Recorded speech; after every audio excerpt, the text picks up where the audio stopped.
What do we learn about Ralph Ellison from reading his collected letters? Saidiya Hartman will join us to talk about his letters and his legacy. How do you balance being a media executive and a literary novelist? Olaf Olafsson will be here to talk about his latest book, The Sacrament. Plus, we'll talk about what we and the wider world are reading. This is the Book Review Podcast from the New York Times. I'm Pamela Paul. I want to take a moment to tell you about a new series of events we've created called Book Review Live. At each event, we'll use books as a jumping-off point into larger discussions that help us better understand our world, kind of like we do here on the podcast. The first one is happening the evening of January 14th at the Times Center in New York City. We'll be welcoming Cheryl Boudin and my colleague Nick Kristof to talk about their new book, Tightrope: Americans Reaching for Hope. They'll be in conversation with our critic, Jennifer Salai. The book is a story about the disintegration of America's working class as seen through the eyes of Nick and Cheryl's friends and neighbors. To dig deeper into the themes of Tightrope, we'll also hear from my colleague Andrew Ross Sorkin, watch clips from a new documentary based on the book, and enjoy readings from a surprise guest. You can buy tickets at nytimes.com/bookreviewlive. Hope to see you there. Joining us now in the studio is Saidiya Hartman. She is a professor of African American Literature and Cultural History at Columbia University, and her most recent book is called Wayward Lives, Beautiful Experiments, Intimate Histories of Troublesome Women, Riotous Black Girls, and Queer Radicals. She's here now to talk about another book, The Selected Letters of Ralph Ellison, which is a new collection edited by John Callahan and Mark Connor, with an introduction by John Callahan. Saidiya, thanks so much for being here. It's great to be here. So you reviewed this on the cover, and you obviously know the Harlem Renaissance really well, and this book largely considers Ralph Ellison in this context. But did you learn new things about Ellison through the lens of his letters that you hadn't known before? I think Ellison's complexity as a thinker and a man was intensified as a result of reading the letters.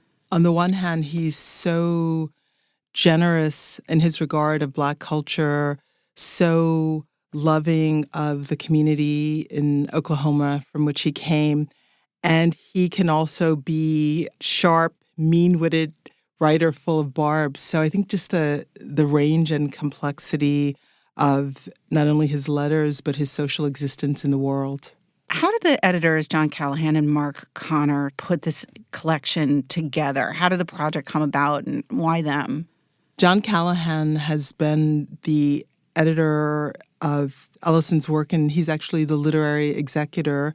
So he previously published the collected essays, the collected stories, and basically, with the exception of an exchange of letters between Ellison and Albert Murray, his letters haven't been available in this comprehensive way. Scholars will be, eager to dive into them, and Arnold Rampersad, in his biography, also relied on the letters, but generally the public hasn't had access to the full range of them, so it's a great opportunity to get to know the writer better.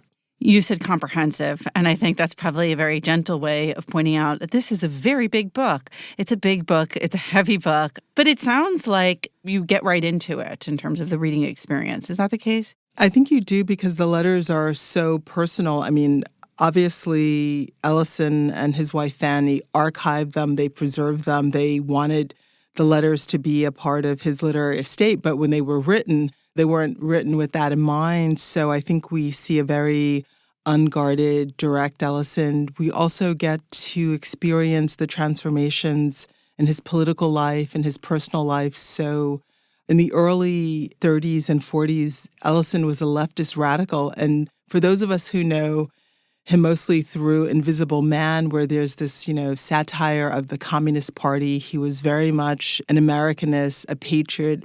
Some would even call him an anti-communist. So to see him, throwing around radical slogans of the Communist Party, it was, surprising and somewhat humorous to encounter that early radical Ellison. Is his political evolution, can you easily trace it through the course of the letters? You can trace it through the course of the letters. And his disaffection with the Communist Party is certainly not unfounded. I mean, basically in the context of World War II, the party abandoned its commitments to fighting for racial equality. And so that was a huge moment of Ellison's political disenchantment.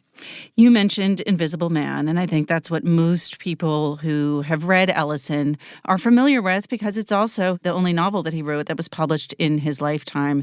There was the posthumous Juneteenth, but by the time he died in 1993, that was the one. And I'm interested to find out, how much does he talk about the writing of that novel, reception of that novel? How much of Invisible Man is in this book? Really up until the time of its publishing. And I guess once he decides to be a writer and has the idea for the novel, he's dedicated and dogged in his determination to finish it. I mean, I quote from one of the letters in the review. He writes a letter to Albert Murray, and he says, finishing this novel, it has changed him. He says, the goddamnedest experience that he's had in his life, and it is a huge point of transformation, both in terms of the artistic achievement of Invisible Man, and that Invisible Man puts him on the road of great literary celebrity. So it is a crucial turning point. Was the critical reception and the public reception of that first novel, was that something that held him back then in terms of getting to that second novel? That's a very interesting question. I mean, there's actually a debate about that.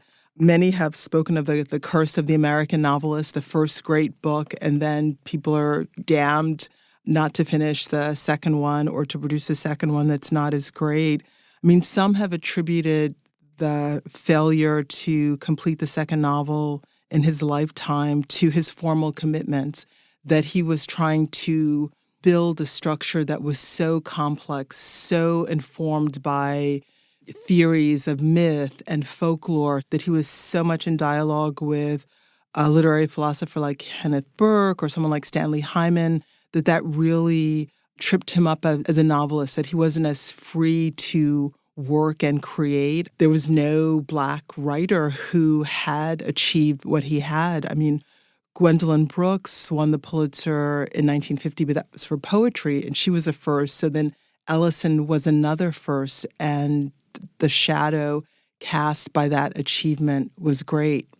He corresponded with other Black writers, many writers, but also one of his main correspondents was Richard Wright. What was their relationship like? My favorite letters are actually his letters to Richard Wright, and that's for a couple of reasons. I mean, one, I think we see the young Ellison, the Ellison who is the aspiring writer, in this exchange with someone who is his mentor. And he is describing to Wright his struggle to find the form of Invisible Man. I think what's also really interesting about the correspondence with Wright is that even though he's very much Wright's staunch defender, they have radically different visions of Black culture. So the way Ellison tries to hold both those things, to staunchly defend Wright against the criticism of people like W.B. Du Bois, who said, Black boy, he said in print, it was a lie. He said that Negro life is not bleak in the way Wright has described it.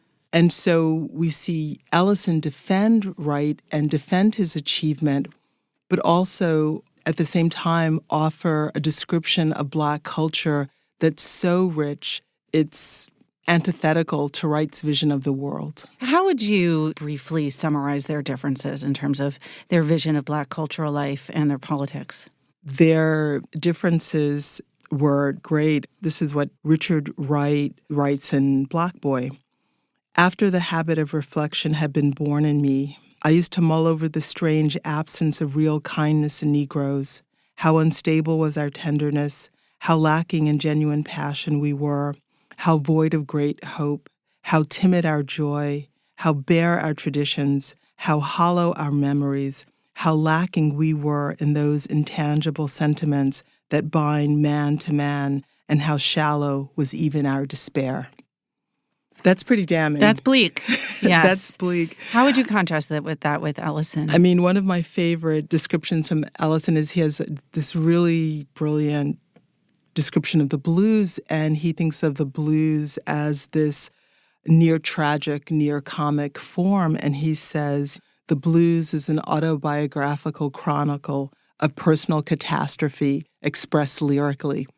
For Ellison, what it meant to think of himself as a Negro writer meant to consider primarily the way the Black experience enriches our understanding of humanity, what it means to be human.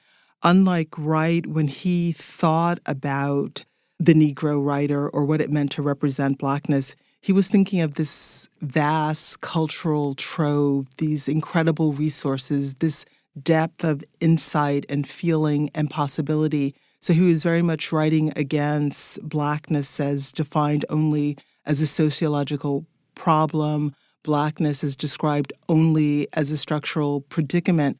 So in that way, their views of Black culture and what it afforded couldn't be more different. He obviously didn't have writer's block.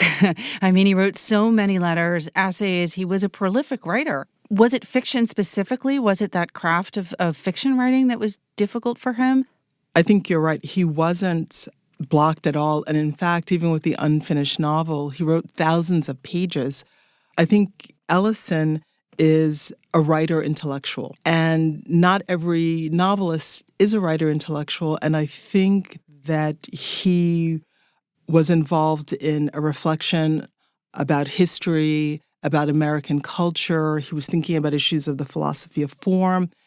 And I think holding all that together in the context of this large allegorical canvas about American life and the predicament of race in that American life was unwieldy, and clearly it was a task that could not be finished or completed for him. But no, it wasn't about the inability to write. It was about bringing something to completion.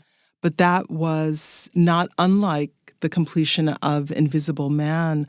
Most of Invisible Man was written in Stanley Hyman's house in Westport, and Stanley Hyman actually helped him edit and assemble Invisible Man. So Ellison, again, he had a huge canvas that he was working on, but he needed another set of eyes to help him pare it down and arrange it. So again, another theory of the unfinished novel was that Hyman had been a kind of ideal reader, even though they often, again, argued about the importance of Negro folklore, the status of the Negro artists, etc. They had their differences, but he was a trusted reader and friend for Ellison. For those who aren't familiar with Hyman, who was he? Stanley Hyman is a literary critic. He wrote books on folklore, and he was also the husband of Shirley Jackson. Yes. It's just so interesting because Ellison wrote letters also to Shirley Jackson. Most of Ellison's communication with Shirley Jackson is actually in his letters to Stanley Hyman, and he'll say, "Tell Shirley I'm reading this." He spent a lot of time in their house. In Vermont? Yes, and he also read Shirley Jackson's work, and at a point at which he was stuck on Invisible Man, he says that reading one of her novels actually helped him figure out how to handle transitions. Do we know which novel it was? It was, is it Hang a Man? Mm-hmm. That was the novel he read that was so important for him. I think what's also striking about that is that in this literary universe, and it's kind of the age of like the great American novel, and it's all the kind of, macho American novelists. He wrote to Saul Bellow as well. He had a friendship with Saul Bellow. He had a contentious relationship with Hemingway. He was friends with Richard Wilbur. It's a literary landscape where very few women appear, and Shirley Jackson appears in this, quiet but very significant way. Well, let's talk about the women for a moment. You're an expert in women that overlap with this era somewhat. How do women feature in Ellison's life and in his letters? In a very complex fashion. On the one hand, obviously there's a great love for his mother, for his wife. I think Which wife? Really, certainly with his first marriage, it was short-lived, but Rose Poindexter was, a kind of unconventional woman. She was an entertainer. She had traveled in Europe. She herself was radicalized because she was living in Europe during the Nazi ascendancy, so it made her very leftist. They had a short-lived marriage. He was unemployed. He said he was a fool to get married because he couldn't actually support himself or a family. But I think that for the most part, women appear in these traditional ways. There's some mean quips at women, some sexist quips when Audley Moore, the Black communist, criticizes Richard Wright for his portrayal of Black women and his work. Ellison writes a letter to Wright, and he dismisses her as, she of the big ass, gargantuan breast and bad breath.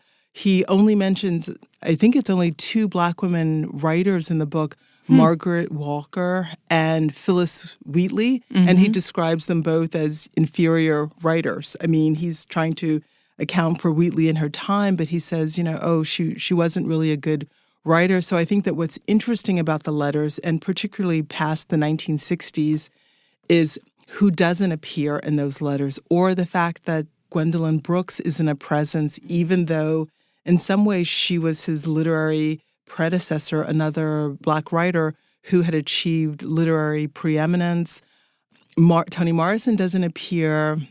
Did they know in each the other? Letters. Yes, they did know one another. When Morrison was a professor at SUNY Albany, she invited Ellison to visit. She was also a member of the American Academy of Arts and Letters and the Century Club. In an interview with Ellison's biographer, she says that Ellison actually didn't speak to her in the Century Club. So there's a kind of curious silence around, her presence and her literary achievement. Certainly in the 80s when Song of Solomon and Beloved were published. So those things are strange. He's very dismissive of young radical writers in the Black arts movement. He has another letter where he's at the Newport Jazz Festival and he sees the Miles Davis Quartet perform, and he describes Miles Davis and John Coltrane as lost, basically, and kind of like ruining the jazz tradition.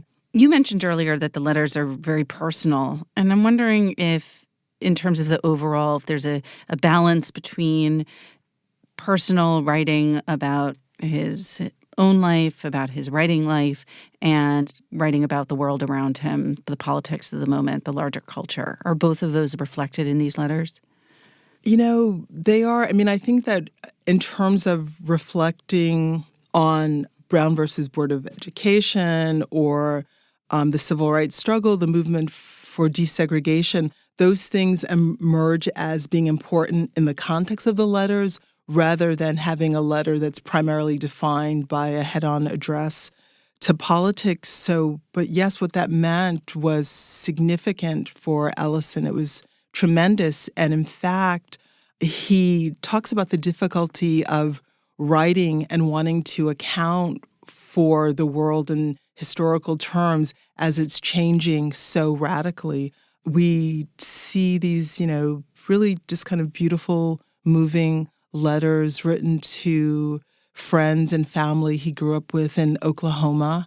And there's a letter to a friend in Oklahoma, a friend of his mother's, and he really thanks her and her husband for the example they provided. And that example was providing him with a lesson of being a Negro in the world and not feeling apologetic about that, understanding that he was a fully human person. And that's a theme that you'll see throughout Ellison's, both the letters as well as his essay. That's a point that he makes over and over again in his debates with white leftists and white liberal critics.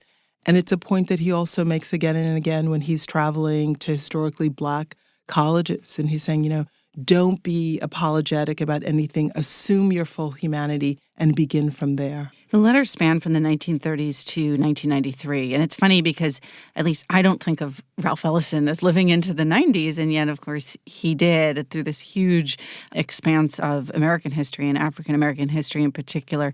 What were his final years and as reflected in these letters like? Was he someone to kind of look back at that broad time period? Was he self-reflective? Was he mournful, regretful? How did he feel towards the end of his life? I mean, I think that one thing that you see in the letters is that in the 50s, he's very much in his present, and he's talking about the second novel that he's in the process of writing. So there's a regular mention of, what he's working on. He includes an excerpt of it, and he sends it to a childhood friend. And I think that's significant because it's about the kind of humor. I mean, some of the letters are really, really funny. So that humor is also captured in the novels. By the 60s and 70s, there's a much more reflexive turn in the letters, and there's more time and attention to the monument that is Invisible Man than there is attention to the novel that he's still struggling to complete.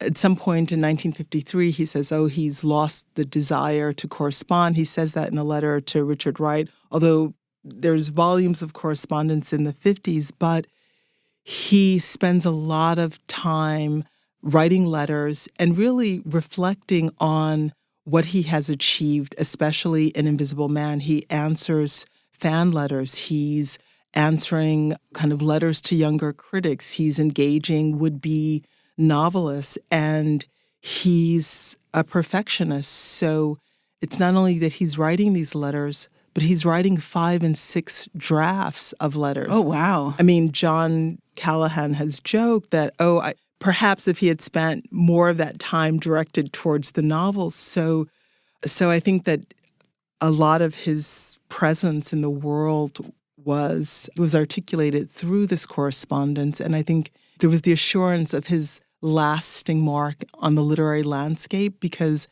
during the turbulent 60s and 70s, many younger radicals dismissed Ellison as politically quiet, as a centrist, as an apologist, as conservative, as nationalist. But by the 70s and 80s, there was a reevaluation of the achievement of Invisible Man.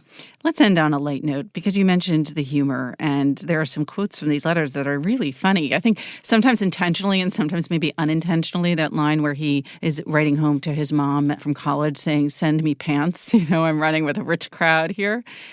Ellison was so much a kind of a folk storyteller and bard himself, so the letters to Albert Murray are really hysterical, and he often described himself as being in a briar patch, and so the banter in those letters is really, really funny, and the character of, Mose, which is in one hand his shorthand for just, the ordinary Black person, but that Black person as seen in these kind of folk and mythic terms. So this is a letter written to Albert Murray from the American Academy at Rome, and he's talking about his difference here with a group of writers.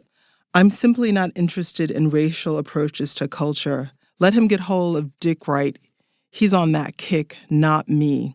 I was one of the lucky ones received by Queen Mother and Princess Margaret, 2 very charming ladies indeed. The Queen Mother actually reads books and knows how to talk about them, and Princess Margaret is the kind of little hot-looking girl that our girl Lolly only thought she was, and who could upset most campuses, dances, club cars, bullfights, and 3-day picnics, even if she had no title."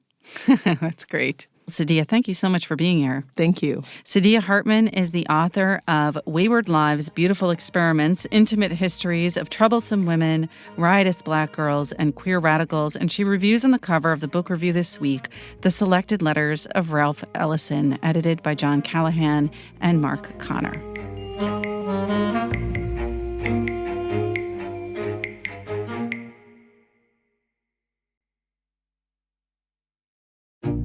So here's a request for our listeners. I get lots of feedback from you, some complaints, lots of kind words. Really appreciate it. You can always reach me directly at books@nytimes.com. I will write back.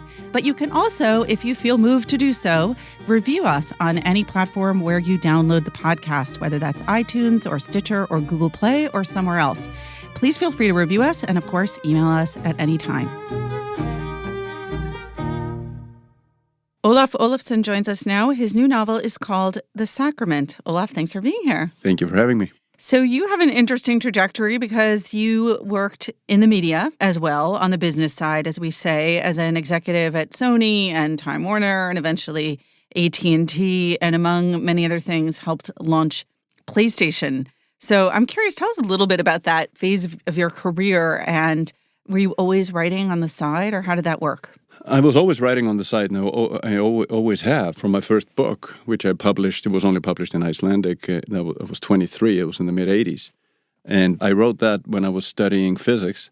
I started it. It was a collection of short stories when I was doing experiments and waiting for the machinery to do its work. And there was some dead time, and I started writing that book. But I ended up in business purely, I think it was a total accident. I had never intended to get into business. How did that happen? I mean, to go from a physicist to business, to business. Not the natural path either, necessarily. No, through my career, I've been asked many times, and I've spent a lot of time with the younger folks in the companies I've been in, and it's always career advice. Give me career advice. And I said, I'm the last guy to give career advice because everything has been happenstance with me. My professor, I studied physics at Brandeis University. I came on a scholarship to go to Brandeis. I hadn't intended to come to the States, but then when I was a senior, my headmaster called me one day and said, you've been offered a scholarship to the States too. And I said, great. Where to? And he said, Brandeis University. I said, great. And I ended up studying, I was between literature and physics, and I had read most of the literature, so I was always interested in physics, so I said, I'll do that. And I became very close to my professor. His name was Stephen Burko, who was a brilliant physicist, and he thought I was more talented than I thought I was, and he wanted me to continue on and finish my PhD, etc. And I didn't think that was my destiny necessarily. And he introduced me to somebody, a gentleman by the name of Mickey Schulhoff, who was then the CEO of Sony in the U.S. And Mickey was a physicist from Brandeis, older than I, and had been there, 15 years ahead of me. And Mickey was supposed to convince me that I should be pursuing a physics career. And instead, he offered me a job. So that's the way to become an executive at Sony, I guess. And I ended up in Silicon Valley in 1985-6. So that was my start. And I remember saying this to my wife back then. This could be interesting, for a writer. It's not bad to experience different things. I'll do this for a couple of years. And were you writing at night this whole time? How did you? In the morning. In the morning. Yeah, I've always, people find it strange. To me, it's, I've always done it, so I don't know any other way. I write in the morning and did, until last year when I stopped going to the office. I write in the morning for 2 to 3 hours before I go in. While you were doing all of the business work, in your mind, what space did this occupy, writing fiction? Was this your escape? Was it to balance? It's always been a necessity for me. I mean, I've always known I wanted to write from a relatively young age. I started publishing, very young poetry in Iceland in literary magazines. I was probably 13 or 14 or 15, something like that. My father was a writer, so I grew up in a literary household, so it was never pushed on me. And as you know, if you grow up with a writer, you should be warned. I was under no illusions that this was a bohemian, exercise, being a writer. I knew it was hard work from the beginning. And it was never pushed on me. It was, my dad was very good about it. I knew from an early age I wanted to write, and physics was something to pursue, and then business was something to pursue. No, it's a necessity for me. I need writing more than I need business, let's put it that way. And after that first book in Icelandic, did you write always in English first? The first 2 books were Icelandic only. I wrote a novel a couple of years later that was only published in Iceland, and it was only my 3rd book that was published internationally. It was called Absolution. It was published here in 1992-3. So ever since, it's been both. Are there common themes that you find yourself pursuing in your fiction? This advice many writers are given, which I think has been terribly misinterpreted, write what you know about, because people oftentimes take it a bit too literally. We're going to get to the Sacrament, but you write about a nun, so I'm assuming you don't follow that advice. Not literally, right? To me, it's always been something you understand and emotionally, right? And you can relate to. And I guess many of my characters, they live in 2 worlds. There's an Icelandic component usually to it. Very few of them have spent all their time in Iceland. Many of them are a bit torn. It's that expat, I guess, syndrome. And some of them are dealing with stuff in the present and stuff in the past. which has been pointed out as, by others, and I tend to agree. Can't disagree with it, that it's somewhat of a theme as well. In this novel, I guess that holds true because your main character, a nun, is not Icelandic, but learns the language and goes to Iceland. Tell us about the premise of the book. The book is about a nun who is sent by the Vatican. She's a French nun, sent by the Vatican to Iceland to look into allegations of misconduct at the Catholic school in Iceland. And as you mentioned, she has a connection to Iceland from her days as a student in Paris, when she got to know an Icelandic young woman. In the present, she is going to Iceland the second time to further investigate, if you want, these allegations. So that is the basic premise of the novel. And that time where she's going to investigate is when? First time she goes is in the 80s. 1987? Yeah, exactly. And then she goes 10 years ago or so. The novel takes place in 3 different time periods, Yes. right? And let's talk about, and I don't want to do too many plot revelations and spoilers here, but let's talk about that earliest time period with her and her roommate, Hala. Yeah. What's the relationship between the two of them? One of the themes in the book is Sister Johanna's, that's her name, Sister Johanna's relationship with God and religion as it relates to herself and her sexual orientation. I mean, she's a lesbian. I don't think we're giving too much away by saying that. I wanted to have you reveal it rather than me, just in case. But needless to say, for somebody raised as a Catholic, particularly back then, even now, but particularly back then, it was not easy. And she has become a nun to try to have as direct a dialogue with her creator as possible about her situation and the way she is and has been dealing with it. And she meets this Icelandic young woman at Sorbonne. She's her roommate, and she falls in love with her. And that's how she gets introduced to Iceland. And eventually enters the nunnery. Yeah. What happens when she first goes to Reykjavik in 1987? What does she find there? Well, she finds a society that is quite different from anything she knows. So she speaks the language to a certain extent, but pretty well, but she is an outsider. So she is an outsider pretty much within the Catholic Church. And then when she goes to Iceland on behalf of the Vatican, and don't want to talk too much about why that happens or how that happens, she finds herself a bit of an outsider there. When she starts looking into these allegations, she's stonewalled at best and has a hard time figuring things out. There's a reason she is sent, as I said, and she is dealing with the fact that she's compromised herself in the situation. So, you can't say that her first trip is great success. You're dealing with such a difficult, weighty issue here, child abuse. Yeah. What made you want to go there in fiction? It's a subject that's very difficult to write about, but of course you can't write about it head on. You write about the effects. Anything else, I just don't think works. And you certainly don't want to be exploitive. But basically, in my mind, it has to deal with power structures and how those in power use it or abuse it, and the victims of that abuse. And the abuse takes many forms. I mean, the abuse at that Catholic school is physical, it's mental, it's sexual, etc., etc., etc. But going into the abuse itself, I don't do it. I don't find it particularly constructive, but it's the effect of it. And it's the effect on a society, even a microcosm of a society or at a larger scale. So it touches so many things in human character and nature that I think for me, it was attractive as a novelist. Obviously, child abuse has been a major issue and sexual abuse in the Catholic Church and at Catholic schools.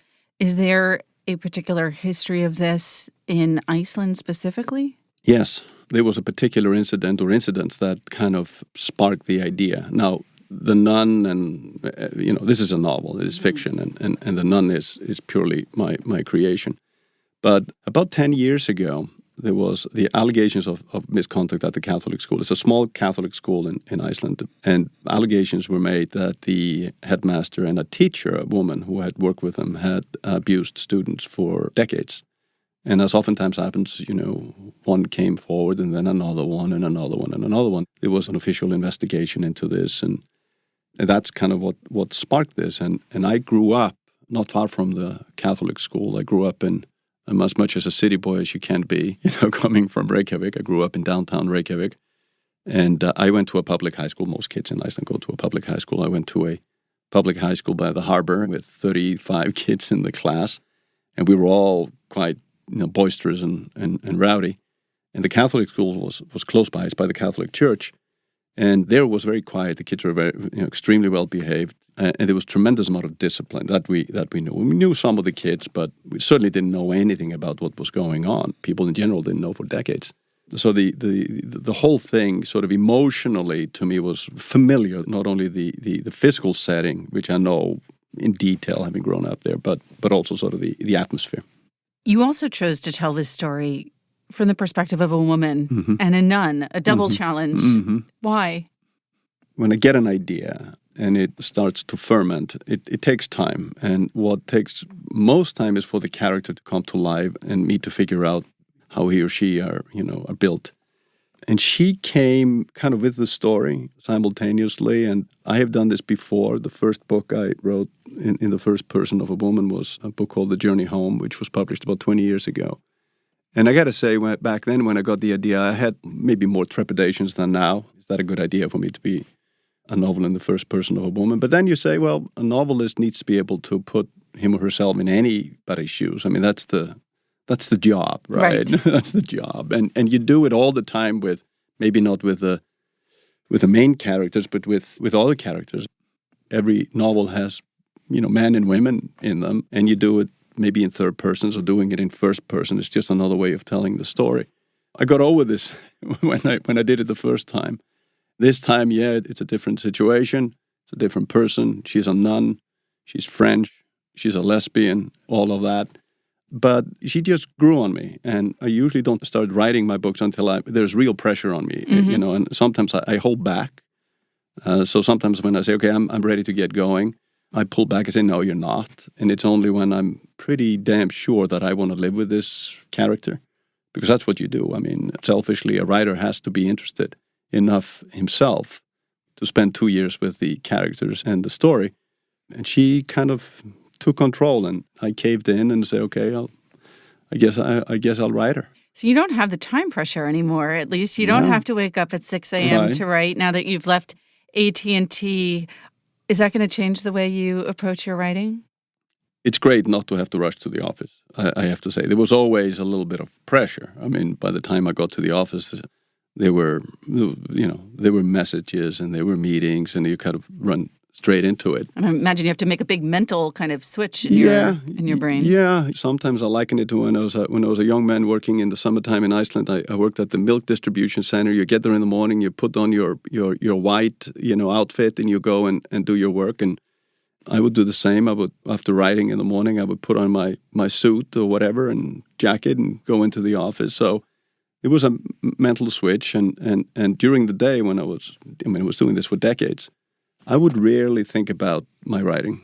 And in the evening I would read and whatever, but usually not that, unless I was doing research, not really related to what I was writing. But then the following morning when I would sit down again, it was as if some hidden machinery had been at work since I left it, the day before, and you kind of get into it. But yeah, I was able to separate the two almost entirely. Well, I hope now that you don't have to compartmentalize, you sort of don't lose that that inspiration and discipline. Olaf, thank you so much for being here. Thanks for having me.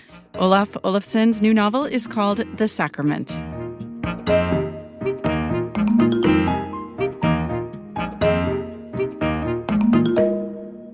Joining us now to talk about what we're reading, my colleagues Tina Jordan, Elizabeth Egan, and Concepcion de Leon. Hi, guys. Hi. Hey, Pamela. Let's start with you, Liz. What are you reading this week?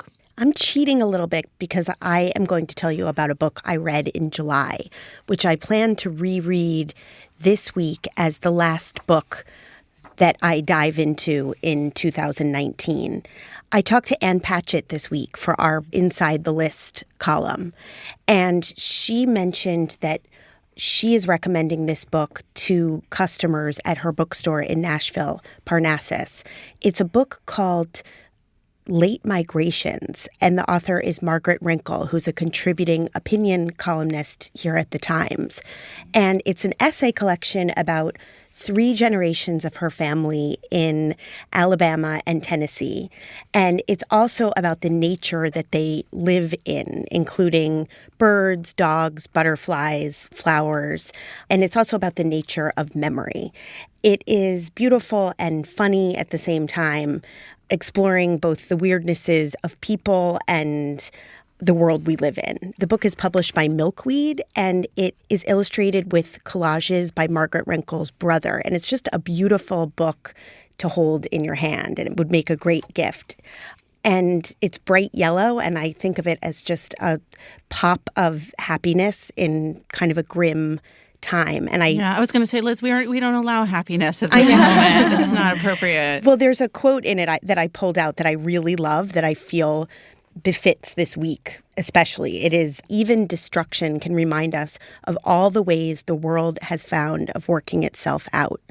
I feel like everybody should just put that on a little note card and pin it on their wall. I really want to start rereading books. I feel like I don't really do it. The only book I've ever reread is Harry Potter, all of the Harry Potter books. I want to reread the Harry Potter books. Well, it's what I read when I want to get back into the joy of reading, and I'm sort of going through a hump, and I'm like, I just need to read something that I know I'm going to love. I spend a lot of times in the archives, as you know, and in the very first year of the book review in 1896, there was a column that was just about going back and rereading important and beloved books.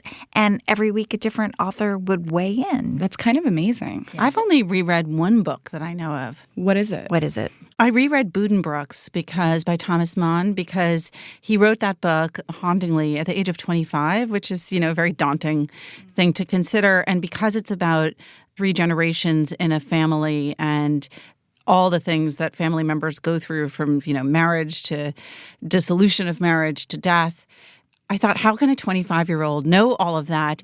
And I read that book when I was in my 20s, and I decided later on, after I'd been through a few of those steps myself, to go back and read it to find out, did Mann actually know what he was talking about? And he did. So it held up. Can I quote you a line from our original review of that book? One has a suspicion that Mann likes death scenes. Tina, you just had that on the tip of your tongue? I don't know. Yeah, I did, because it's one of those great reviews that's just full of amazing lines, even though it wasn't by anybody famous. And maybe Mann read it and thought, I'm going to call one of my books Death in Venice. Yeah, right. Just to get at that reviewer. I want to just go back and say I'm a little skeptical of people who claim that they reread books in the first place, like the people who claim that they reread To Kill a Mockingbird every year. Oh, yeah. But I am really rereading Late Migrations. It is really that good. So you have my word. It is happening. I'm not just saying it. All right, Concepcion, are you reading or rereading? I am reading for the first time Dominicana by Angie Cruz. It came out earlier this fall, and it's about a young woman, a teenager really. She's 15 years old, and she lives in the Dominican Republic. Her family's very poor, and so her family marries her off to a man who's twice her age, who's about 32 and lives in the United States, so that the man can marry her, bring her to the U.S., and potentially improve her family's lot in life. And so far, I'm really enjoying it. I mean, I think I'm Dominican as well, and so a lot of it rings true to what I've heard my family members describe. I mean, in a different way, because the oldest members of my family came in the 90s, and so it was a very different time. This book is set in 1965. But I think the unfamiliarity, and especially because she's so young, and a lot of my family members came when they were really young as well, rings really true. But something that I think is really interesting about the book is that I think it shows the ways in which women, particularly in these kinds of families, are sort of the most sacrificed when it comes to improving their family's situation, and how they're kind of used as pawns. And throughout history, this isn't obviously specific to this particular time. And it's also interesting because the girl, I mean, she's only 15, and so she comes to the U.S. One part that really sticks with me, she came to the U.S., she's talking to her husband, and he's giving her a tour of the neighborhood, and she's like, oh, she's a Catholic school. She's like, is that where I'm going to go to school? And he's like, no, you're not going to go to school because you're married to me. You're a wife now. And it was just this really interesting moment where it's like, oh, she's a 15-year-old, but also she has this other role placed on her. Yeah, it's really heavy. I mean, it's interesting because it's heavy now that I'm describing it, but in reading it, it's kind of just presented as this is how things are for us, This is why there are no men invited to this week's episode of what we're reading. Tina, what about you? Oh, yes, there are no men. There are no you're men. You're going to tell us about a book about fabric? Yes, this book is called The Golden Thread, How Fabric Changed History by Cassia St. Clair. And I've only read the first few chapters, but I picked it up and I was taken by the introduction in which she points out we're swaddled with cloth when we're born, we're swaddled when we die, like fabric from the very first moment of our lives until the end. And she also points out how the very language of fabric and textiles is sort of woven. To text one another. That's from textile. That's from that root word. I just kind of loved that. And so this is not a history of textiles. I believe there's 13 different chapters in all that illustrate turning points in history when everything changed. Like I haven't gotten to the 17th century. I believe she's going to address lace making and talk about Vermeer. Obviously, the Industrial Revolution changed everything.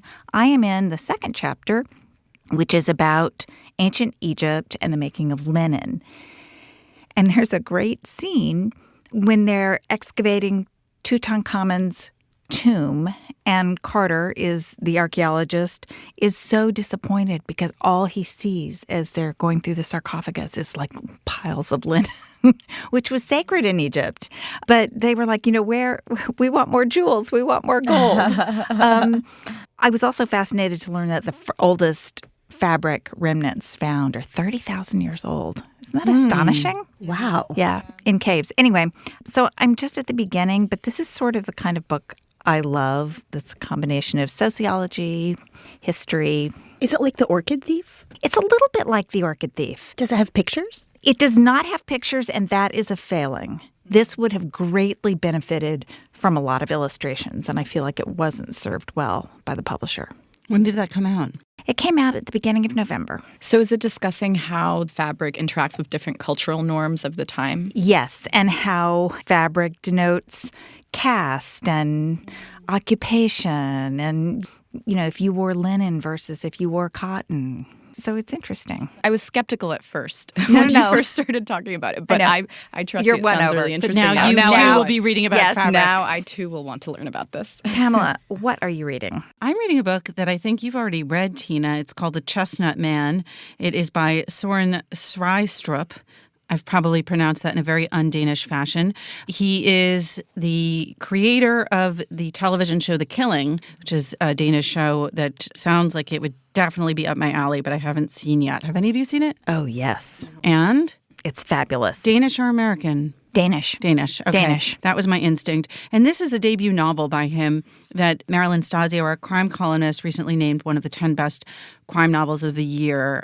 I read that review very glancingly because I don't like even the most minute reveal when I'm reading a thriller. I just want to be, and because I'm still such a thriller innocent, I never know. I never suspect what's going to happen. I'm always like, oh my, I had no idea. Like I'm strung to the very end. I never know who did it or why.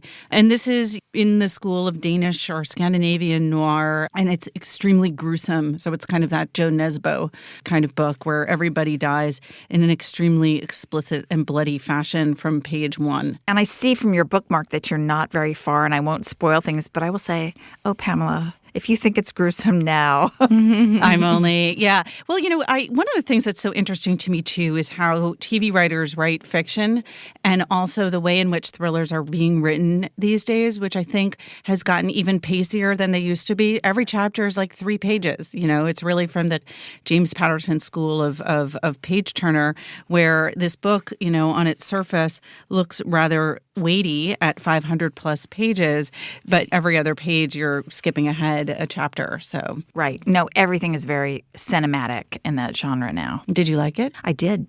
All right, then. Let's go down our lists of what we're reading. Hopefully these will provide inspiration for people during these dark days of December. Concepcion. Dominicana by Angie Cruz. Liz. Late Migrations by Margaret Renkel. And The Golden Thread by Cassia St. Clair. And I am reading The Chestnut Man by Søren Sveistrup. All right, thanks so much for being here. Thanks for having us. Remember, there's more at nytimes.com/books. And you can always write to us at books@nytimes.com. I write back, not right away, but I do. The Book Review Podcast is produced by the great Pedro Rosado from Headstepper Media, with a major assist from my colleague John Williams. Thanks for listening. For the New York Times, I'm Pamela Paul.